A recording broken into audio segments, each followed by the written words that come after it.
সুপ্রিয় দর্শক মণ্ডলী, আমি এখন আপনাদেরকে দেখাতে যাচ্ছি ঢাকা শহরে সকল রাস্তায় প্রতিদিন সকাল সন্ধ্যায় এই ধরনের ভিজিটিং কার্ডগুলো রাস্তার মধ্যে ছড়িয়ে ছিটিয়ে রাখা হয়। বাংলাদেশের বিভিন্ন সোশ্যাল মিডিয়াতে এগুলো প্রচারিত হয়েছে, বিভিন্ন টেলিভিশন চ্যানেলে প্রচারিত হয়েছে, এগুলো বন্ধ করার আহ্বান জানানো হয়েছে। এই ধরনের ভিজিটিং কার্ড দিয়ে যুব সমাজকে ধ্বংস করে দিচ্ছে। অনেকেই এদের এই ফাঁদে পা দিয়ে সর্বস্ব হারাচ্ছে। আমি কর্তৃপক্ষের দৃষ্টি আকর্ষণ করব, অনতিবিলম্বে আপনারা এ বিষয়ে ব্যবস্থা গ্রহণ করুন।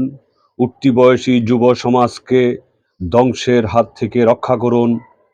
এই ধরনের ভিজিটিং কার্ড দিয়ে যুবকদেরকে নিয়ে বিভিন্নভাবে প্রতারিত করছে, বিভিন্ন খারাপ কাজে লিপ্ত হচ্ছে, মাদক আসক্ত হচ্ছে।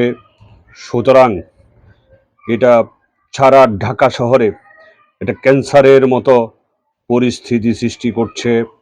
সুতরাং অনতিবিলম্বে এদের বিরুদ্ধে